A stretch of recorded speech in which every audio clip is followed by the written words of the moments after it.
8 horas pra fazer um arroz e fritar um peixe, não existe. Que demorem pra sair essa aula. Mas estamos aqui. Dor neuropática. Primeiramente, o que é a dor neuropática? Ela é diferente da dor visceral e da dor periférica, no sentido de que a dor visceral e a dor periférica, elas são dores nociceptivas. Então, são aquelas dores que os nociceptores irão captar e enviar a mensagem até o córtex somatosensorial. Já a dor neuropática, ela ocorre por conta de alguma lesão que afete o sistema somatosensorial. Ela pode ser central, então, é uma lesão que está ali afetando a medula espinhal, tronco cerebral, tálamo, existem patologias específicas para isso, pesquisem. Ou periférica, nervo, plexo, gânglios da raiz dorsal, ou mista, que envolve os dois. Então, é decorrente dessa lesão. Por conta disso, ela tem uma fisiopatologia diferente da fisiopatologia das outras dores que a gente já viu. Ok? Então, vamos lá. Como ela é diferente das outras dores? A dor nociceptiva é uma resposta fisiológica a um estímulo nocivo. Já a dor neuropática surge mesmo na ausência de um estímulo doloroso evidente. Muito interessante isso. Então, uma das características mais marcantes para mim da dor neuropática é isso. E aí eu sempre gosto de fazer associações, então eu penso muito naquela pessoa, que todo mundo conhece uma pessoa assim. Naquela pessoa que você faz uma coisinha aqui, você fala uma coisinha aqui e a pessoa transforma nisso aqui. Não dá nem pra ver, né? Então, aquela pessoa que você olha pra pessoa, a pessoa acha que você olhou ela torto. Você dá um bom dia, a pessoa acha que é um bom dia seco. Então, é uma pessoa que pega uma situaçãozinha aqui e transforma numa situaçãozinha ali. Eu não suporto esse tipo de pessoa. Não dá, não consigo conviver. Então, a dor neuropática tem essa característica. Mas por que que isso acontece, tá? Eu vou dar como exemplo uma lesão do nervo ciático. Daqui a pouco eu venho pra cá desse detalhe, no detalhe da lesão do nervo ciático, que é a dor irradiada. Mas eu vou dar como exemplo uma lesão do nervo ciático. E aí eu trago novamente um exemplo prático que aconteceu comigo. Porque eu sou quase uma Barbie Profissões, tá? Eu tenho exemplos de sofrimentos para divertir as pessoas. Então, eu vou mostrar, mais uma vez eu trago mídia, vou mostrar uma foto a vocês e vou contar o que aconteceu e vai ser usado como exemplo. Aqui, ó. Essa imagem me traz sofrimento, porque eu lembro da dor que eu passei nesse dia, não. É porque eu estou gorda nessa foto. Gente, aqui eu acho que é meu ciático, tá? Tá bom, já viu essa foto? Ai, odeio. Ai, a Carolina, olha, a Carolina, bora. Chique tóxica. Gente, odeio me ver desse jeito. Não parece, porque eu sempre tô postando antes e depois, mas eu odeio, mas eu gosto de olhar pra nunca mais voltar. Mas foi o que aconteceu nesse dia. Gente, eu fui fazer um agachamento. Fazer um exercício em casa de agachamento. Eu agachei e eu não levantei mais. Eu não levantei mais. Mas assim, era uma dor paralisante. Uma dor que teve que ser chamado ambulância. Eu fui pra emergência. Eu urrava de dor. Eu gritava de dor. Não conseguia me mexer. Era dor irradiada, dor da febritíssima, muita dor.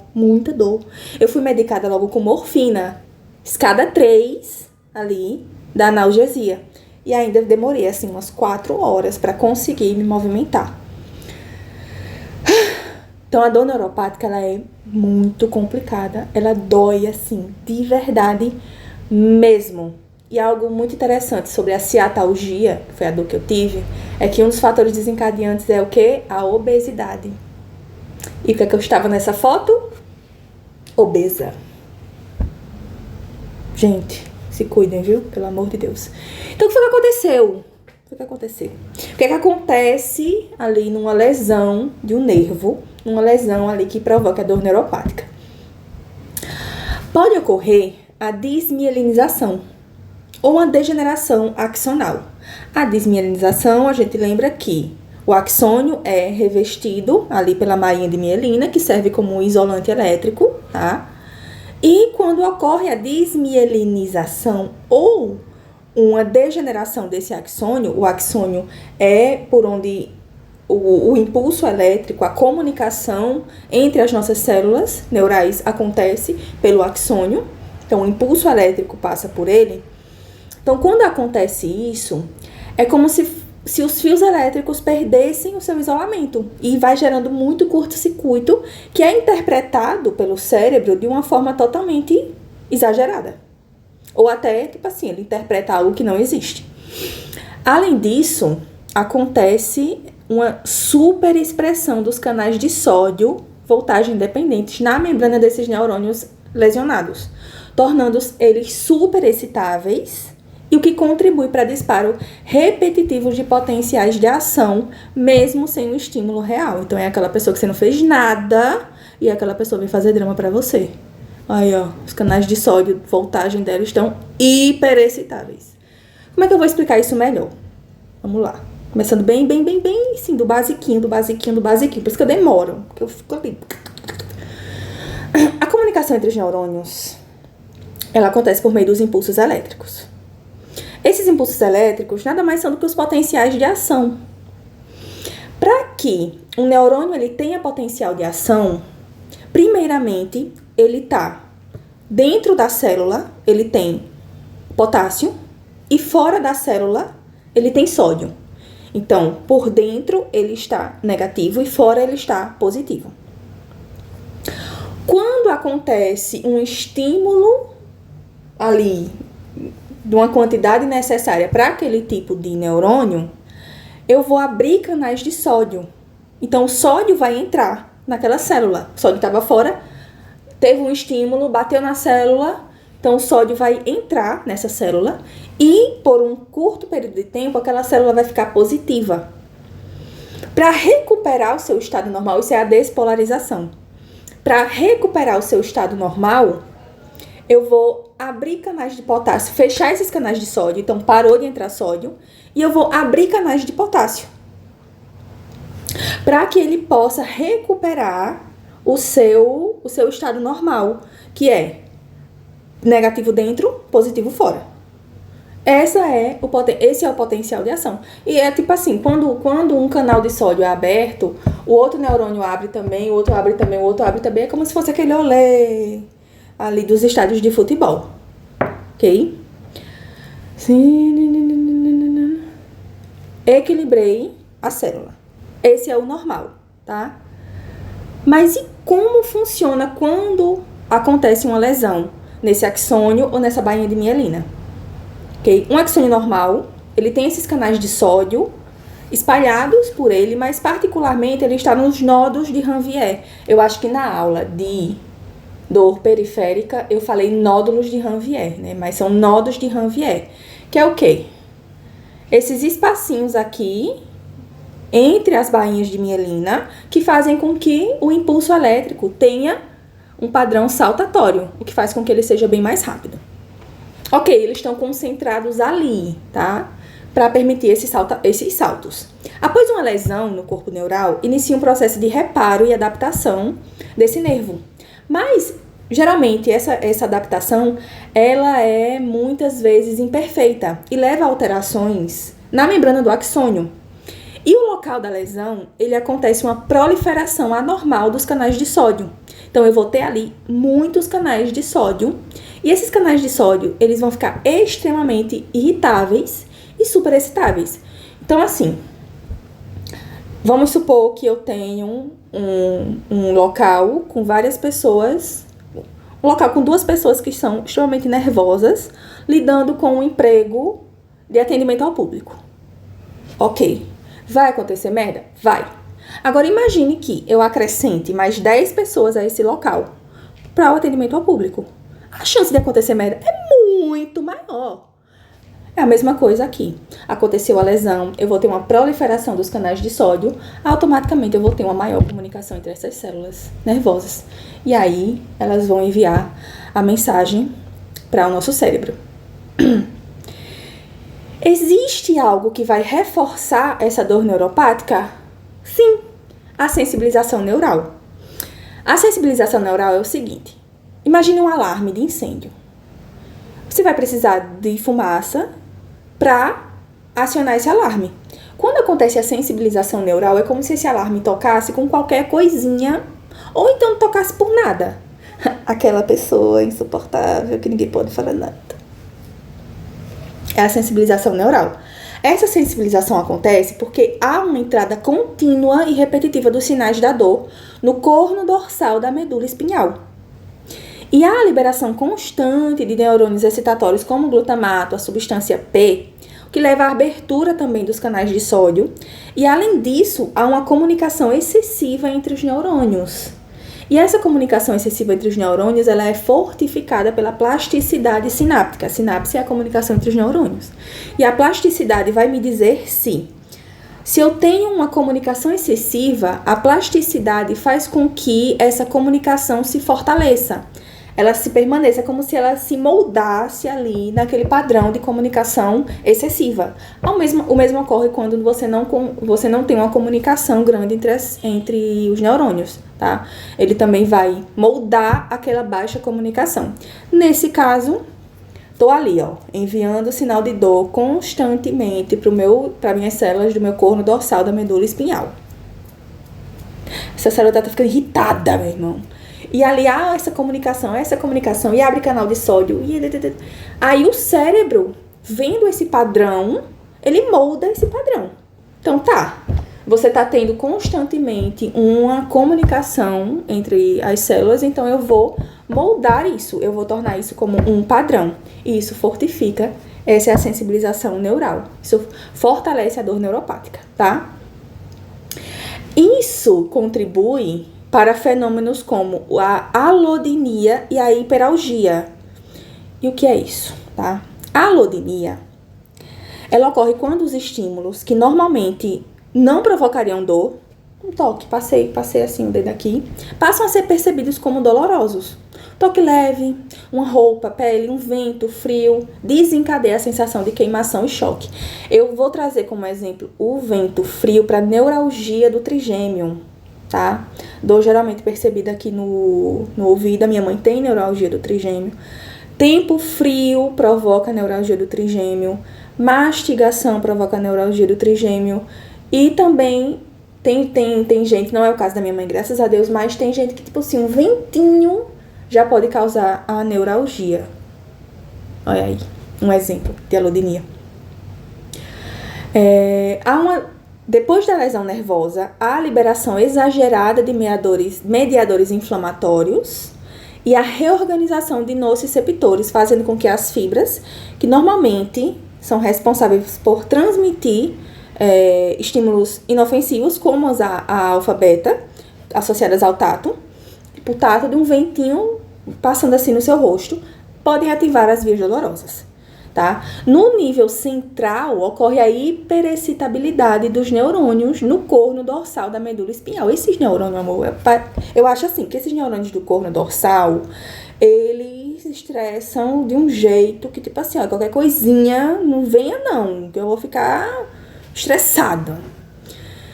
Eles reduzem esse limiar de disparo, então acontece muito mais disparos nessa questão da alodinia, justamente por conta, assim, uma dor constante, ela vai lascar. Isso vai explicar muito a questão da dor crônica, que eu vou falar na fibromialgia.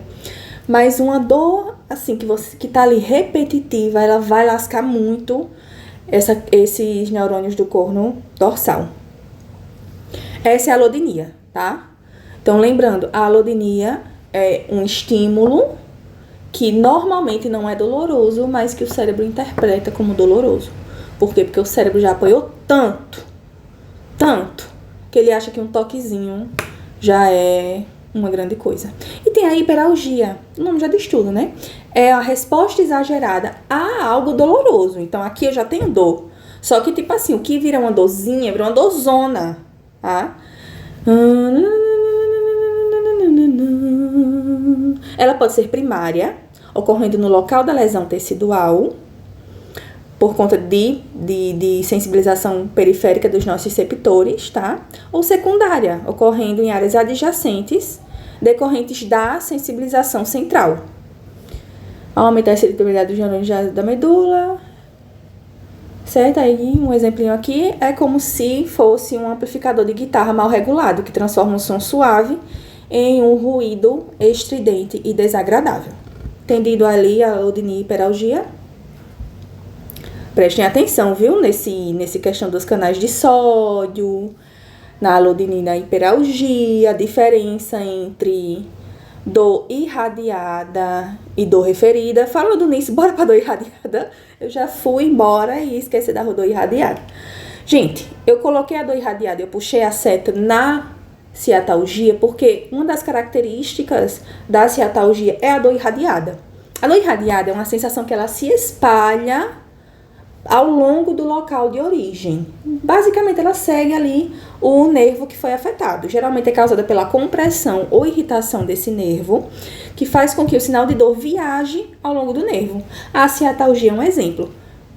Diferença. A dor referida, eu vou sentir a dor em um local totalmente distante do local lesionado. A dor irradiada, eu vou sentir a dor do local lesionado até outro local.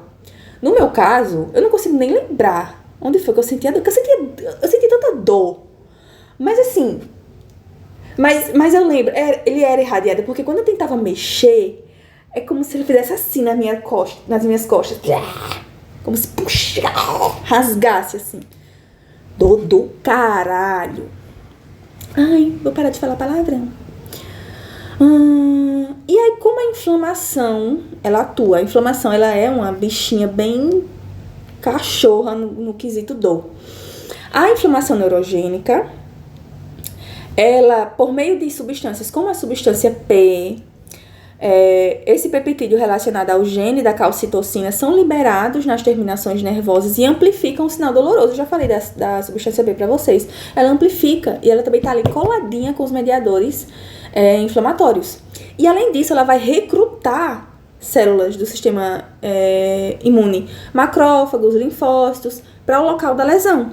E a gente lembra que quando a gente tem uma ativação do sistema imune no local de uma lesão, a gente vai ter dor. Porque a gente vai ter as citocinas pró-inflamatórias, bradicininas, prostaglandinas, a gente vai ter o extravasamento dos vasos, a gente vai ter um edema, a gente vai ter a presença de muitas células que vai causar ali o edema, que vai comprimir nervos, enfim, isso aí é pra lascar mesmo. Atraem células inflamatórias e liberam as citocinas, que tornam os neurônios ainda mais excitáveis. É tipo, eu ia dizer um pincher, mas o pincher não é um exemplo, né? Eu ia dizer tipo um cachorrinho ali que você tá. Você futuca, e de repente ele se estressa com você. Eu faço isso com os meus irmãos. Pronto, eu faço isso com os meus irmãos. Eu fico arengando, eles aguentando, e de repente eles se estressam. Crianças. Agora vamos falar sobre a herpes zoster. Cara, eu nunca tive, nem quero ter, mas dizem que dói. Mas que dói pra caramba. O que é herpes zoster? Após um episódio primário de infecção, que geralmente causa a catapora, a varicela, o vírus varicela zoster não é totalmente eliminado pelo organismo. Ele permanece em um estado de latência, que ele está dormente, ali nos gânglios sensitivos do corno da medula espinhal ou nos nervos cranianos. Ele se apega a isso por conta do trofismo ou tropismo, que é basicamente ele tem afinidade pelas células dos nossos nervos. Então ele tá ali, tem afinidade e tal, ele gostou, tem uma paquerinha, por isso que ele afeta os nervos. Quando ele é reativado por N fatores, como imunossupressão, pacientes com HIV, estresse, tanto é que no nosso problema a gente viu um rapaz que tinha uma rotina muito excessiva, então ele tinha um alto índice de estresse, idade avançada, uso de corticoides, a junção da idade avançada com corticoide é a febre, viu? E se juntar esses três, enfim, ou esses aqui. Então, aconteceu ali uma imunossupressão, então eu vou ter uma reativação da varicela zoster, tá? Ele vai se replicar no glândulo sensitivo e ele vai migrar do glândulo sensitivo ao longo do axônio sensorial até o nervo, até a nossa pele, causando essas bolhas aqui, esse eritema, essas vesículas aqui, que isso dói muito, tá? A inflamação do nervo sensitivo, que é a neurite, gera intensa dor, além que ele viaja em direção à pele, causando as bolhas dolorosas, ok? Aqui a gente tem um exemplo. Ele afetou o nervo intercostal, geralmente afeta essa parte aqui, tá? Vem aqui do flanco ao dorso. Também pode pegar aqui também, vem até o epigastro. Enfim, tem até uma lenda que isso aqui é chamado no interior de cobreiro, né? Diz que se fechar, vier do tronco, vier fechar aqui as lesões, a pessoa morre. Eu nem pesquisei a origem disso, mas isso é uma lenda que as pessoas falam sobre o herpes zoster. Essa área aqui afetada, ela é chamada de dermátomo. O que é um dermátodo? É uma área da pele específica que é inervada por um único nervo espinhal. Nesse caso, essa área aqui da pele é inervada pelo nervo intercostal. Qual é a função do dermátomo? É transmitir informações de sensações dessa área da pele. E aí, essa área, esse nervo foi afetado pelo zoster. Então, o zoster, ele saiu do glândulo lá, sensitivo, da medula espinhal, viajou e veio até o nervo intercostal, onde ele se multiplicou, atingiu os queratócitos e provocou essas lesões da pele. Ok? Qual é o tratamento? O tratamento tá aqui. Eu vou deixar que vocês vejam, que eu não gosto de estar lendo. E também eu não decorei isso aqui, que eu não tô ficando doida. Mas lembrando que ainda vai ter um vídeo sobre medicamentos, em que eu vou falar sobre todos esses medicamentos aqui. Então, tem o tratamento medicamentoso, tem também a vacina preventiva. E muito importante, a prevenção e o tratamento não medicamentoso, na verdade, seria a prevenção, né? Evitar momentos de estresse, evitar o uso crônico de corticoides. Eu ia soltar o evitar a idade avançada. Ah, não, gente, isso aí não evita não, tá? Não evita não isso aí. Enfim. E por fim, eu queria abordar com vocês uma dor muito interessante, que é a dor fantasma, tá? A dor do membro fantasma é aquela tipo assim, amputei meu antebraço, eu ainda sinto dor no meu antebraço. Eu posso sentir coceira no meu antebraço, queimação, pontada. Qual é o sentido disso? Existe, muito interessante. Há alterações no sistema nervoso, tanto no sistema nervoso periférico quanto no central. No local da amputação, pode acontecer neuromas. Lembra que a gente estudou neuroma traumático? Que são massas de tecido nervoso hiperexcitáveis, que elas são capazes, tipo assim, o nervo tá ali tentando se regenerar e ele causa esse neuroma. E nessa regeneração, lembra que eu já falei pra vocês o que acontece quando há uma regeneração de um nervo? Primeiramente, que a regeneração é uma merda. Segundo, que há uma proliferação dos canais de sódio nessa regeneração. Se há proliferação dos canais de sódio, eu vou ter uma hiperexcitabilidade. E essa hiperexcitabilidade vai causar uma comunicação maior entre as células dos nossos nervos, provocando essas sensações. Gerar descargas elétricas espontâneas. Elas enviam para o nosso sistema nervoso central como se fossem do membro que não existe. Tá pirado. No sistema nervoso central, especificamente na medula espinhal e no córtex somatosensorial, acontece um processo de reorganização cortical. Lembra também que eu já falei para vocês que no córtex somatosensorial, cada partezinha dele é responsável por receber as informações sensoriais de cada membro do nosso corpo. É o homúnculo sensorial. Quando o membro é perdido, essa região cortical não desaparece, né? Ela não vai sair também do cérebro. Então, ela passa a ser invadida por áreas vizinhas. Ela não desaparece, mas ela também não é usada. Então, ela vai ser invadida por áreas vizinhas. Por exemplo, numa amputação de braço, A área correspondente vai ser o rosto ou o ombro, que vai invadir ali aquele localzinho, aquele espacinho dedicado ao braço. Então, se eu tenho um tato no braço, ele tá ali pertinho ou por cima ou no meio, enfim, ele invadiu a parte do homúnculo sensorial responsável pelo braço, então eu vou sentir no braço, um braço que eu não tenho. Outro fator importante é a danada da sensibilização neural, né? O corno dorsal da medula, os neurônios desse bonitinho aqui, tornam-se super excitáveis após a perda de aferências normais, após a perda dessas comunicações normais. E aumenta a transmissão de sinais dolorosos, mesmo sem estímulos periféricos, tá? Além disso, há a perda do equilíbrio entre as vias excitatórias e inibitórias da dor. Há a memória também sensorial do membro. Há também uma memória da dor. Às vezes a pessoa sentia muita dor naquele membro. E aí a memória da dor ainda continuou. Plasticidade, entendeu? E ela pode se manifestar como queimação, formigamento, sensação de esmagamento, prurido ou até impressão de que o membro ausente está em uma posição desconfortável. Nossa Senhora, que horror! Gente, lembrando que eu tô picotando esses problemas. Então, eu ainda vou trazer a dor crônica, tá? Vou trazer os medicamentos, vou trazer o portão da dor oncológica e fibromialgia, ok? Espero que vocês tenham gostado. Beijinhos!